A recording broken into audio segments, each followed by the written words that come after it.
E, na minha opinião, a equipe fez um jogo hoje melhor do que ano passado. Aquele jogo onde o primeiro tempo estava 3-0 e acabou ficando 3-2. Hoje jogamos melhor que aquele jogo.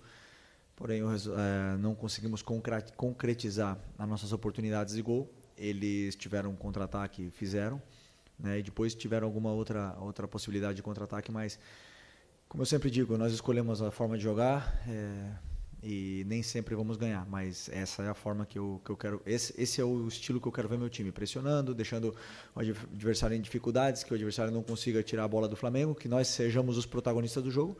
Depois dependeremos, né, da bola entrar muitas vezes ou não, ou desses detalhes que são micro, mas que, claro, que temos muitas coisas para corrigir, como todos os jogos. Felipe, boa noite. Emanuele Ribeiro, do GE. Globo. Como você disse, o Flamengo dominou, criou mais chances, poderia ter saído com a vitória hoje aqui, mas também do outro lado tinha um adversário que montou uma estratégia que foi para buscar esse ponto também. O Inter tirou o Flamengo do conforto ali, claro que em alguns temos momentos do muitas primeiro coisas tempo, para principalmente corrigir, com a como todos os marcação, né? jogos. E a gente viu, Felipe, o Flamengo sentindo a falta desse jogador de criação no meio campo. O Arrascaeta está lesionado, o Gerson também não pôde vir para o jogo hoje, que é um jogador que poderia dar mais força física para o Flamengo ali pelo lado. Sem o Arrascaeta, o Alcaraz emprestado, como que o Flamengo vai buscar uma solução para essa criação ali no meio de campo? O que você acha que dá para fazer no elenco? Hoje você foi com 4 atacantes para o jogo, mas o que você acha que dá para fazer com esse elenco nessa questão do meio campo ali? Estou bem servido. Tinha inúmeras possibilidades para começar o jogo. É verdade que a data FIFA é complicada, porque os jogadores chegam... por exemplo, o exemplo do Plata chegou com 2 jogos 90 minutos e com duas viagens de 7 ou 8 horas, né? Então, chegou sem condição de jogo. Gerson, Arrascaeta, todos esses. Mas quando falta um jogador, a gente sente falta. Claro que sente falta. Sentimos falta do Vinha, sentimos falta do Pedro, sentimos falta de todos os jogadores, porque o grupo todo disponível é mais forte. Quando falta uma peça, é uma peça a menos que nós temos para poder vencer. Mas os jogadores que entraram em campo, eu estava com plena convicção de que iam fazer um grande jogo, que iam fazer tudo o que o treinador pedisse para eles, e eles fizeram. É verdade que não tinham jogado juntos ainda, e alguns até em funções um pouco diferentes, mas que fizeram perfeitamente. E você bem disse, diante de um grande adversário, que não veio para empatar. O Inter veio para vencer o jogo. E veio para tentar tirar a bola do Flamengo e ser protagonista, e sair jogando, mas não conseguiram. E a gente conseguiu colocar o Inter defendendo em bloco baixo, na área deles, e ter que se fechar. Isso é mérito do jogo de hoje, desses jogadores. Tivemos a chance de fazer, não fizemos, porém, o futebol é assim mesmo. E sobre a criação, como eu falei, tem outras formas de conseguir fazer o time ter essa criação. Aliás, hoje não foi um problema, porque criamos chances de gol. Felipe, Raíza Simplício aqui da Gol Brasil e da revista Placar. Você falou sobre o Flamengo ter realmente criou várias oportunidades hoje, acabou não conseguindo fazer os gols. Você citou também algumas coisas que tem que melhorar e etc. Essa questão da pontaria seria algo que o Flamengo precisa melhorar? Durante o Campeonato Carioca também o Flamengo teve muito volume de jogo e em alguns jogos, né, não conseguiu converter. E rapidinho, Rodrigo, não me mata, mas é só para entender se você conta com o Pedro já nesse mês de abril, no final do mês, por exemplo, como é que está essa situação? Que dia é hoje? Março ou abril? Nós estamos? 29 de março. 29 de março? Não, sim. Pedro, contamos com o Pedro em abril. Se nada acontecer fora do previsto, né, porque ele está na fase aí final da recuperação dele, esperamos ter o Pedro em campo ainda em abril. E sobre a pontaria, assim, obviamente que os atacantes vivem de números de gols e durante a temporada passam por altos e baixos, né, nesse quesito tá fino na frente do goleiro, tá frio e tá mais gelado, né? Esses atacantes precisam desses gols para se soltar e poder criar. Então vão ter dias que assim a bola não vai entrar, como foi hoje, que o Juninho teve 2 ou 3 chances, O Wallace também teve duas chances, se eu não me engano. Não lembro se o Bruno teve alguma, mas eles vão ter chances e vão ter dias que eles vão converter até as mais difíceis e vão ter dias que as fáceis não vão entrar. Isso é totalmente do futebol. E claro que depois os números, cada atacante tem o seu. Tem atacante que acaba o ano com 50 gols e tem atacante que acaba o ano com 12, ou com 10 ou com 5. Então isso é muito natural dos jogadores de frente, e o que eu como treinador posso fazer é, como eu sempre falo, levar eles até essa zona, tentar com que eles tenham essas oportunidades de gol e convertam, né? E dar treino para eles e soluções para eles poderem melhorar a pontaria, mas não me preocupa. Felipe, boa noite. Natália, Rádio Roquete Pinto e também Damas do Esporte. A gente viu o Wallace Ian entrando, né, no segundo tempo e dando muita movimentação de jogo, né? Ele teve ali oportunidades até mesmo de ampliar o placar. Ele é um jogador jovem que veio da base, você vem utilizando ele, acabou sendo o artilheiro do Flamengo no Campeonato Carioca. Eu queria saber como você enxerga o potencial dele, o futuro dele dentro dessa temporada. O Wallace é um jogador que tem muita ambição, tem muita vontade de vencer, e quando ele entra no campo a gente nota isso, né? Ele faz até mais do que às vezes a gente pede. Conheço muito bem ele, vem melhorando muito, vem treinando muito bem, e me dá confiança nos treinos de que eu posso contar com ele. E hoje demonstrou isso, que ele é um jogador importante no plantel, né? Aqui mais uma peça de ataque que nós temos e que o Flamengo fabricou. Então conto com ele, é um jogador importante para mim. E se não tiver minutos aqui, vai ter minutos no sub-20, porque ele precisa continuar se desenvolvendo, mas, por exemplo, quando na falta dos atacantes, é um jogador confiável e perigoso na parte ofensiva. Boa noite, Felipe. Alano Fonseca, da Mosaico. Então, hoje você enfrentou um adversário que ele utilizou uma linha de 5 muito bem montada. E como você falou, veio para ganhar, acabou levando empate. E eu queria também entender se a substituição que você colocou Cebolinha em Plata foi realmente com o intuito de abrir mais o campo e buscar o resultado. Desculpa, hoje eu estou com a garganta. A primeira pergunta foi? Porque o Inter estava usando a linha de 5. Sim. Então, o Inter não joga com linha de 5, né? Mas hoje jogaram com linha de 5. E às vezes o treinador não prevê, não espera essas mudanças, né? Mas com as peças que a gente tinha no campo, conseguimos nos readaptarmos rápido e tentar fazer essas chances para poder vencer o jogo. E o Inter fez isso ano passado aqui no jogo. O Fernando ele tem esse costume de entrar na linha para defender com a linha de 5, e no segundo tempo ele ficou, do ano passado, tá? Ele ficou já desde o começo do segundo tempo nessa linha de 5 para parar esse nosso ataque. Uma escolha do treinador adversário, nosso time se adaptou rápido e bem sobre essa situação, e fomos dominantes, né, dominadores do jogo, mas não posso estar aqui falando, né, porque não ganhamos o jogo, mas eu não analiso o resultado, eu analiso o que eu vi no campo. E o o campo me diz é que dominamos o encontro, infelizmente não conseguimos o resultado. E desculpa a outra. Não, então tentei colocar jogadores que também estão muito bem, estão treinando com o Cebolinha treinou a semana inteira, treinou bem. E o Michael, como eu estava pedindo para ele jogar por dentro, e aí eu imaginei que já estava também cansado, está voltando de lesão. Uma lesão grande, quis também dar esses minutos para ele e acreditava que a entrada do Cebolinha ia potencializar mais o nosso ataque, e entrou bem. E o Plata, como eu falei, chegou exausto da viagem, não tinha condição de jogo, né? Foi recomendado que ele não jogasse. E aí a opção dele era por 30 minutos, e aí eu decidi por tirar o Luiz, que estava com um golpe na perna e já estava dando sinais de que não estava conseguindo estar solto no campo, né? Mas também poderia ter colocado o Plata de atacante, ter tirado o Juninho, por isso que eu falo que essas opções eu tenho na falta dos meias que vocês citaram antes. Mas o intuito foi, claro, foi vencer o jogo. Até a última substituição do Ayrton, e deixando o Alex de zagueiro, foi pensando em poder atacar pela lateral. Felipe, você me deu um gancho para a pergunta que eu ia fazer em relação ao Alexandro. Renato Gaúcho costumava brincar com o Soares, que ele passava o DVD, né, para o Soares, para aprender com ele sobre essa função de atacante.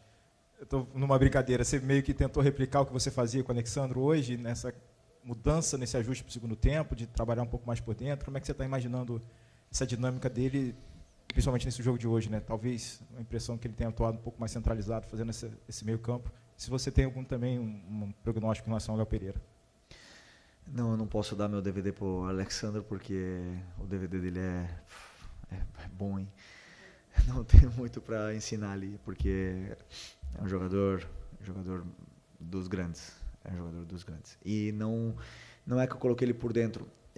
Eu tenho dinâmicas de ataque e faço esses automatismos onde eles têm que ocupar as posições, né? E o Alex, ele ocupa muitas vezes a posição por dentro, mas basicamente era para ele estar aberto, só que eles se entendem bem e acabam trocando as posições em alguns momentos, e ele acaba participando do jogo por dentro porque ele também tem qualidade para fazer e faz muito bem.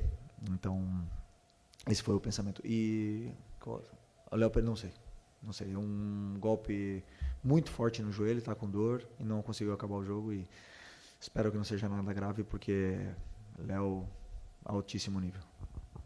Felipe, boa noite. Boa noite. Essa semana a gente teve o Dorival sendo demitido na seleção e o seu nome foi muito citado na imprensa como possível substituto do Dorival na seleção brasileira.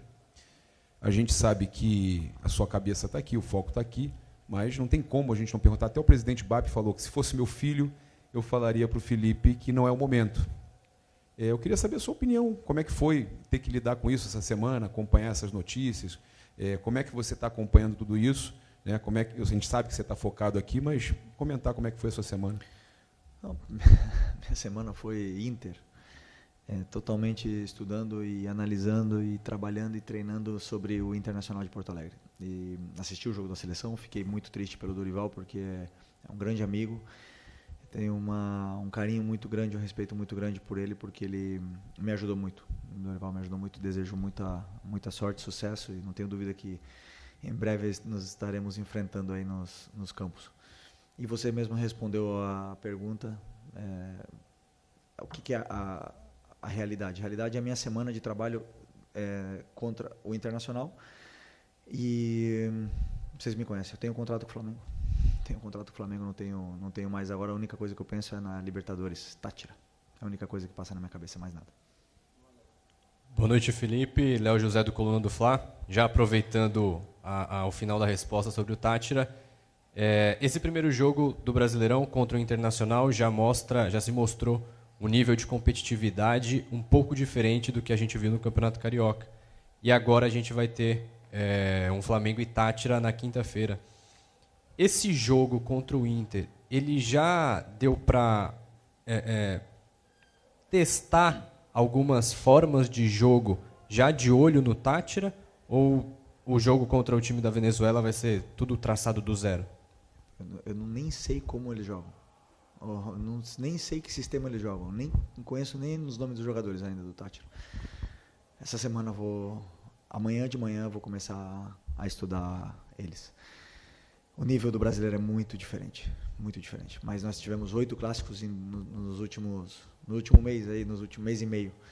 Então a gente se preparou bastante para esse momento, mas o nível do brasileiro esse jogo de hoje aqui é alto nível. Então,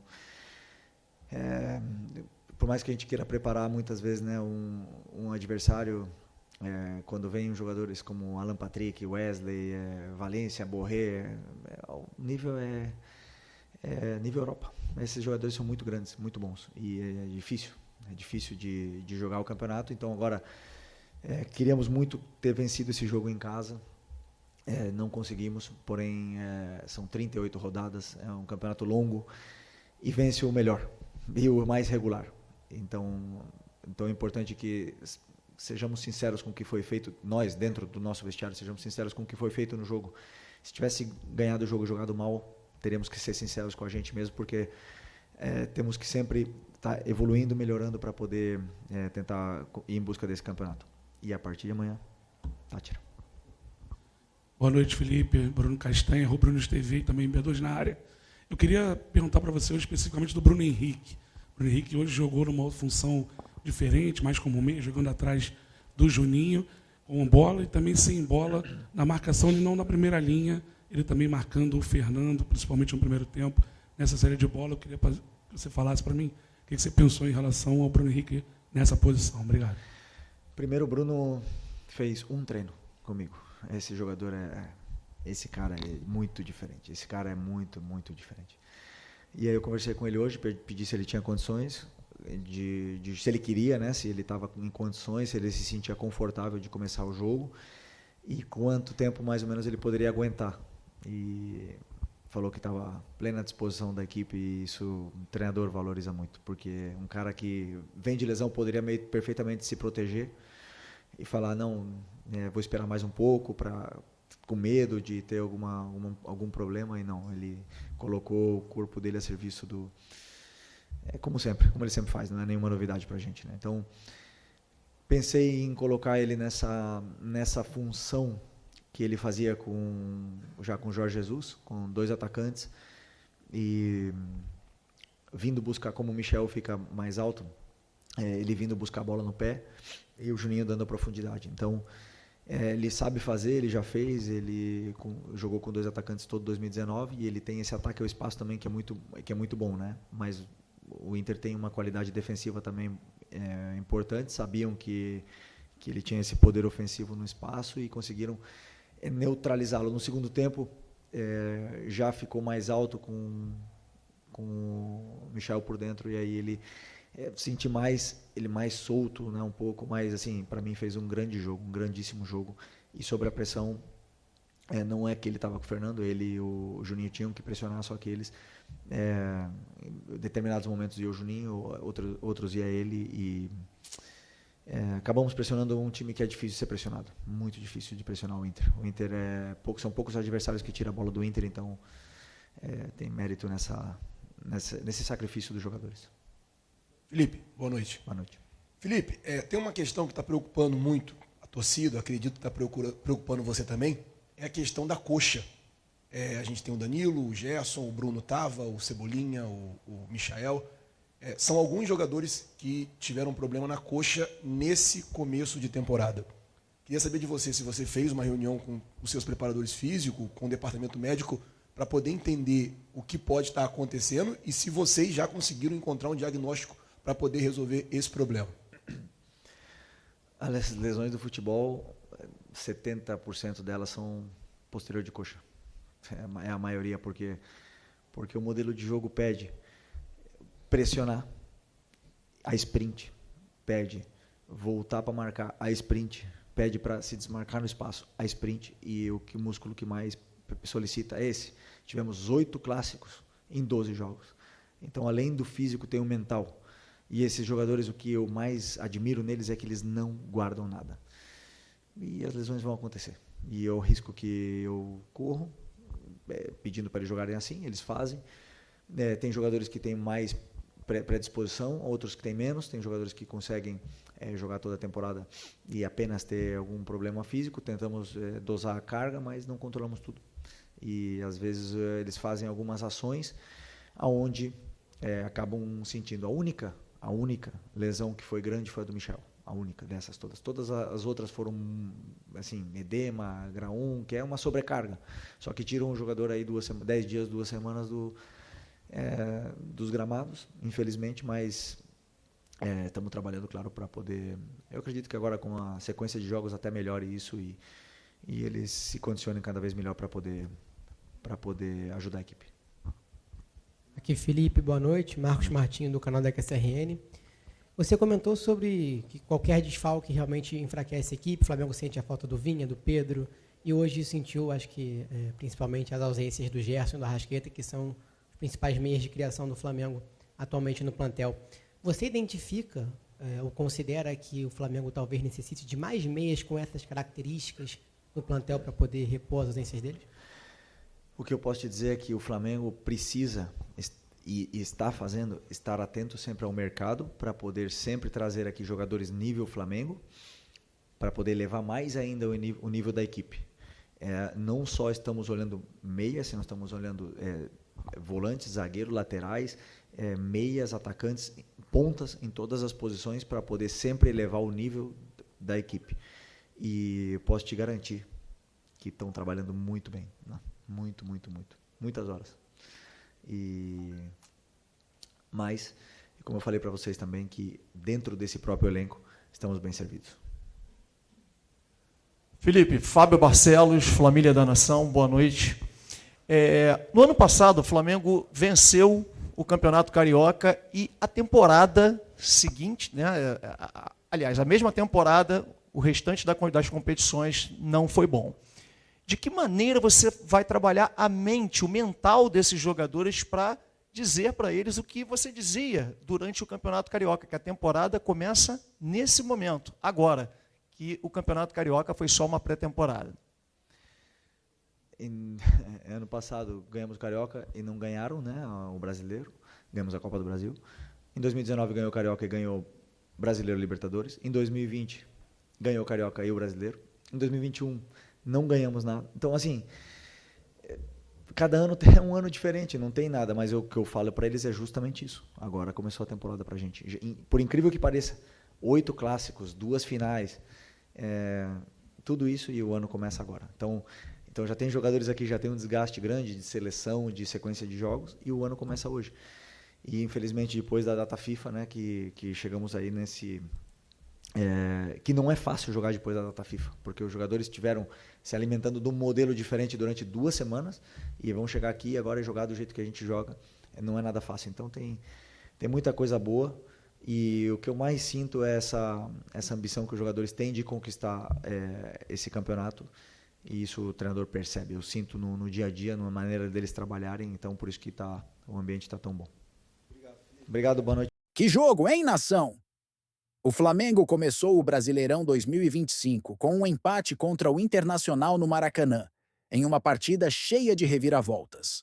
O primeiro tempo foi difícil, com o Inter aproveitando bem sua oportunidade e o Mengão encontrando dificuldades para criar sem Gerson e Arrascaeta. Mas na etapa final, Felipe Luiz ajustou o time. O Flamengo pressionou e conseguiu buscar o empate com Léo Pereira. Apesar da reação no segundo tempo, ficou aquele gostinho de que poderíamos ter saído com os 3 pontos. Juninho teve chances claras para virar, mas não aproveitou, e o time sentiu a falta de maior precisão na finalização. No fim, um ponto conquistado, mas com lições a serem aprendidas para os próximos desafios. Agora, é seguir trabalhando, ajustar os erros e focar na sequência da temporada.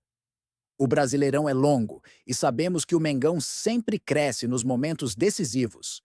E aí, o que vocês acharam da estreia? Deixa nos comentários. Não esquece de se inscrever no canal, ativar o sininho e deixar aquele like para fortalecer.